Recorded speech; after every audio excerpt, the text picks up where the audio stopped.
Book of Heaven, Volume 22, Part 5.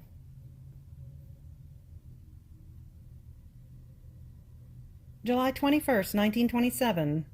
Difference between the love of heaven and that of the earth. How oppression weighs the soul down, while the divine will empties her.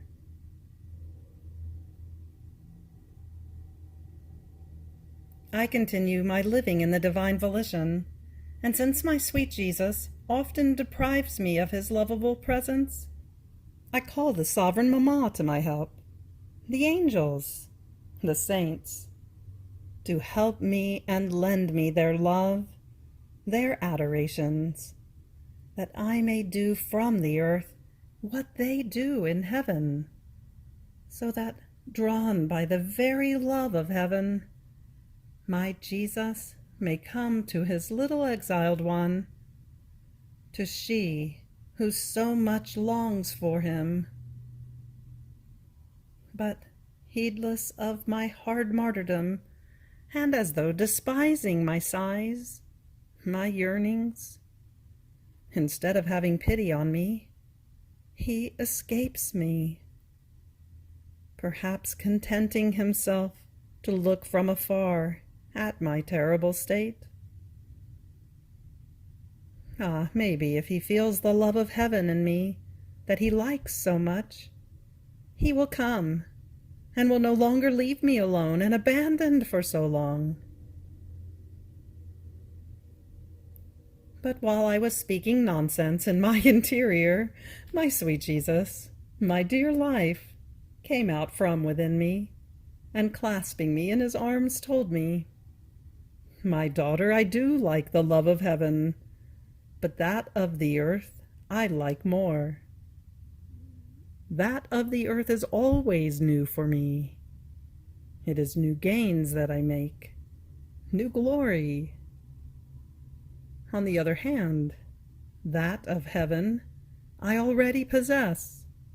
No one can take it away from me. It is all my own thing. But that of the earth I am in the act of acquiring, and many times I lose the new gains I should make, because souls do not always give me the love and the glory they should give me. Now you must know that when souls die in my grace, they are confirmed in the nature of love, in the nature of glory, and in the life of the divine will. So in heaven everything is nature in all the blessed. Therefore they give me nothing more. Rather I give to them constantly that continuous act of joys, of happiness, of beatitudes ever new and without end. This is why I am all eyes over the earth, as though putting all heaven aside, because heaven is mine, and I fix on and become all attention for the soul who lives in the exile, who, even though she does not possess the nature of heaven, wants to give me the new gains of love, of glory, and of adoration. If you knew how your love hovers around within my will, how it rises between heaven and earth, investing all created things, and breaching even into heaven, up to wherever my divine will extends.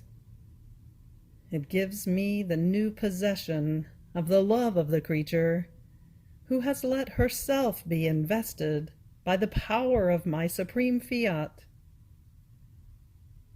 And while the possession of love reaches me, a new one she prepares, that of glory. And as you return to repeat your acts are always new for me, because indeed you did not have them before. Therefore, you are always new in the love, in the glory, in the adoration you give me, because, echoing in you, my will communicates to you that new act that it possesses by its own nature. So what I do in heaven, giving to all the blessed that new act, never interrupted, of joys and of unspeakable contentments, you are destined to give to me from the earth, in the light and power of my will. Therefore, be attentive on following its rapid flight. As my beloved Jesus continued to deprive me of himself, I felt so very oppressed, and I thought to myself how everything was over, and many other things that it seems useless to me to say on paper. And my lovable Jesus, placing his holy hands under my shoulders, to as though take me in his arms, told me, "My daughter, how heavy you have become. Don't you know that oppression weighs the soul down? And if I want to take you in my arms, I have to make an effort to lift you. On the other hand, my will empties the weight of nature, and its light, removing the gloom of what is human, renders her light and capable of any sacrifice, and giving her the wings of love, it gives to the soul the first qualities of the celestial fatherland, that knows neither oppression nor darkness, but daylight without sunset, and joy that never ends. And besides, what would you say if you heard the sun say, 'Everything is over. I am no longer sun, because my Creator does not constantly add more light for me'? You, I believe, would answer the sun, 'I see you always, sun, because your Maker has taken nothing away from you of the light he gave you. At the most, if he kept adding light, you would have been stronger and more refulgent in your light.' So do I answer you. You are always sun, because the sun of my will, and of the knowledges about it, more than light, reigns in you. Neither I nor anyone else can snatch from you a single one of the many knowledges that you possess about my eternal Fiat. And only because I do not constantly add more about it, as if what I have told you were nothing, you say, 'Everything is over,' as if this sun were extinguished in you. It takes too much, my daughter, to extinguish this sun of my will, nor will you yourself be able to escape its eternal rays, that invading your soul, eclipse from you everything that does not belong to this sun. Therefore, follow its light, and wait with patience for new light to come and be added, so as to render the sun of my will more refulgent in you.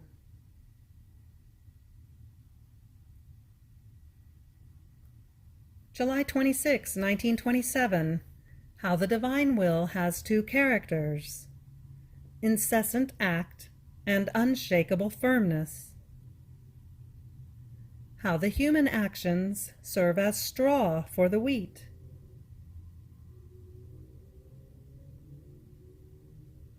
I was lamenting because of the privation of my sweet Jesus, and pouring out my intense sorrow, I said to myself, How hard his abandonment is.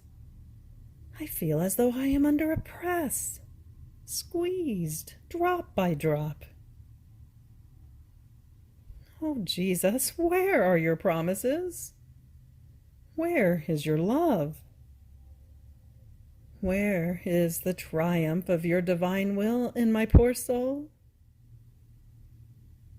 I feel as though betrayed by you.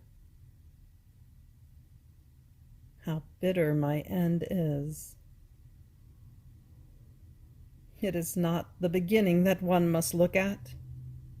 It is the end that says everything. But while I was pouring myself out, my beloved good, moving in my interior, told me, "My daughter, my divine will has its triumph in you, and this is why it squeezes you, drop by drop, under its divine press, so that not even a drop of your will may be left in you." Poor daughter, it is a divine and unshakable will that works you in order to lay its kingdom in you, even in your littlest acts. Therefore, patience. Do not lose heart. My divine will has two characters: unshakable firmness and incessant act. This is why, when the soul has given herself to it, its work is incessant. Don't you feel its continuous motion within yourself? And when I manifest to you a truth about it, with a mastery that is all its own and divine, it places its incessant motion in attitude, and it repeats it continuously within you. And while repeating it, it triumphs, because it does in you what it does within itself of its own nature. Is this not, then, the triumph of my will? Then afterwards he added, "My daughter, all human actions, working, taking food, sleeping, the pains, the encounters, now of sorrow, now of joy, are nothing other than straw. Now, wheat cannot be formed without the straw. On the contrary, the straw defends the wheat from frost, from the burning rays of the sun, from the waters, from all the intemperances of the air. Like a garment, it covers the wheat and grows with it. And only when it has formed the wheat and given life to it, then does it detach from it. And the poor straw performs and receives this detachment by dint of threshing, after it has served the wheat and given life to it. Such are the human actions. From the littlest to the greatest, they are all straws. And if one lets the wheat of my will flow within them, they serve in an admirable way to hide and preserve the wheat of my divine volition. And the more the straw, the more wheat can one hope to possess. It is an enchantment, my daughter, to see a human action enclosing within itself the most pure wheat and the refulgent gold of my divine will. Like straws, it seems that they have primacy over the wheat, and they can boast, saying, "It is true that we are straws, but we hide within ourselves a divine will that is more than wheat. we remain at its service and give it the field, that it may be formed in our action. On the other hand, if my will does not flow within them, the human actions remain as straws, worthy of being burned, because they have not formed within them the pure wheat that serves the celestial fatherland. Now, just as the straw is detached from the wheat by dint of threshing, in the same way the human actions are detached from the pure wheat of my divine will by means of death, that knocking down what is human crushes the garment that kept the gold wheat of my will clothed, and letting it out, it manifests whether it was wheat or straw that the soul possessed. Therefore, it is not the human actions that indicate the value of them, but the will by which they are animated. How many actions, apparently beautiful and holy, will be found as full of mud, if done for the purpose of interest, full of wind, if done for the purpose of esteem and personal glory, full of rot, if done to please creatures, full of smoke, if done out of attachment to what is human. How many things do the straws of the human actions hide? But on the last day of life, when the threshing comes and crushes the straws, it will make known everything they kept hidden inside. Afterwards, I continued my abandonment in the divine Fiat, and my always lovable Jesus, moving in my interior, told me, "My daughter, the human will rendered man like a cracked and collapsing factory. That man had no virtue of being able to repair by himself. The divine Maker was needed, who had built it with so much love, and who, knowing the secrets of his art, could repair it, and make the vital fluid of his divine repairing strength flow into the cracks, so as to render it solid again, just as he had built it. But it is necessary that man draw near the divine repairer in order to receive the benefit of his art, that he let himself be handled by him, and that he no longer let the human will act, the primary cause for his becoming a collapsing factory. Otherwise, in spite of the coming of the celestial constructor, man will always be cracked and collapsing factory."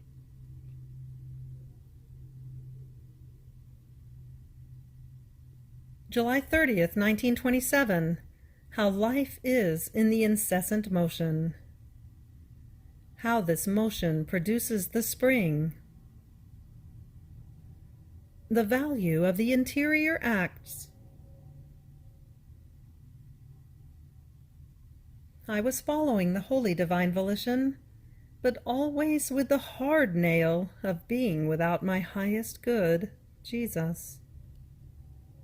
And I thought to myself, what good comes to me by following the acts of the supreme Fiat, when I am without he who issued the whole creation with a supreme accent of his volition? To follow his will and not to see him, to see his works that speak of him and not to be clasped in his arms, is an indescribable pain. It is a wound that bleeds continuously. But while I was thinking of this, my beloved Jesus moved in my interior and told me, "My daughter, Life is in the continuous motion. Everything that comes from God must possess a motion. So there is not one thing created by us that does not move. Heavens and earth, sun and sea, they all move with such order and continuous velocity as to never stop. If they did stop, life would cease, and the good they do would also cease. At the most, they would remain like painted pictures that are unable to do good to anyone. A good, an act, can only be called true good when it has its incessant motion. This is why our divine being is perfect in all our acts, because it has its continuous motion. It never ceases to do and to give good. And if it did cease, which cannot be, the life of good would cease. Now, our will, life and perfect echo of our divine being, is incessant motion, and therefore it is perfect good, and a good that can give itself to all. When a good is incessant, all can take it. Its continuous motion makes it possess the spring of inexhaustibility. Therefore, one who must live in my divine will must possess the echo of my will, and with incessant motion follow its acts and the good that comes to you, that places you in the order of the divine motion, moves you with enchanting rapidity, and goes around together with all created things. Your acts are inexhaustible, and all can take the good of them, because they come from the spring of the eternal Fiat. And do you think it is trivial to do a good that always springs? And this is the cause for which in creatures one cannot see true and perfect goods, because their virtues are interrupted. And as they lose the incessant motion of a virtue, the life of the good of it already ceases.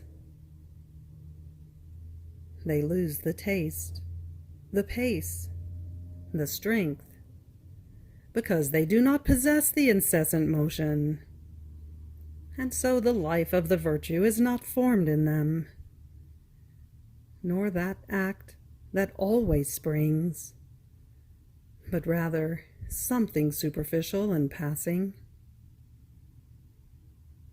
So how can they give the good of those virtues to all, if they themselves do not possess their life and spring, which are such that, while they give to others, they are never exhausted and lose nothing? Does the sun perhaps lose anything by giving its light to all? Certainly not, because it possesses the spring of light, and its motion of giving light is incessant. Therefore, my daughter, in my divine will, your acts, your prayers, your asking for its kingdom, must have the incessant motion to be able to impetrate for all that the divine Fiat be known and loved by all. Then after this, I was following the most holy and adorable divine will in my interior, and my sweet Jesus added, "My daughter, the interior acts of a soul who does the will of God are free from any evil and shadow of defect. God alone is witness of an interior act, and while no one points at her, no one looks at her, no one speaks of her, God, as witness of the work of the creature, there where no one is given to penetrate, in the interior of the creature, points at her, looks at her, and speaks to the whole of heaven, and many times also to the earth, of the great portents of the interior work of this creature. To be pointed at, to be looked at by God, to make Him speak of a creature, is the greatest act and honor that she can receive, and cannot be excluded from the great works that God will accomplish through her. The interior acts are wounds, darts, arrows, to the divine bosom. They are celestial messengers that are released from the creature and fly to her Creator, bringing the mark of glory, of love, and of pleasing only He who has created her. In fact, who sees, who listens to, who appreciates all the things you do in your interior? No one. I alone am witness of them, listen to them, and appreciate them. This is why in our greatest works we choose souls who in appearance show nothing great and marvelous, but interior souls who are unblemished either by human views or by the clamorous noise, the glory, the self-esteem that the external works bring. In fact, in redemption, we choose a simple virgin, without external splendors. But she had her interior speaking, and was able to say so much, one-on-one with her Creator, as to conquer Him and obtain redemption. Now, we have done the same for the kingdom of the divine Fiat. We have chosen another one, all interior, who will say much, and will pray God to concede the longed-for kingdom. The external acts, also good and holy, cannot please me like the interior acts, because the external ones are almost always impregnated with the air of self-glory, with human esteem, and sometimes also with blame. And a poor heart feels within itself the effects of the praises or of the blame, after it has made sacrifices. And what is human enters the field and invests the acts of the creature with its tenebrous air. And therefore they do not reach me as pure as they should be. On the other hand, an interior act is neither blamed nor praised by anyone, and what is human has no way in. Since she does not feel watched by anyone, to the soul herself it seems that she does nothing great, and therefore her acts are all impregnated with celestial air.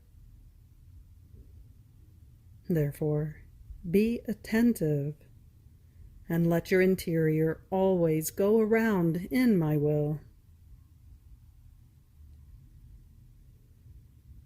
You have reached the end of the Book of Heaven, Volume 22, Part 5. Fiat.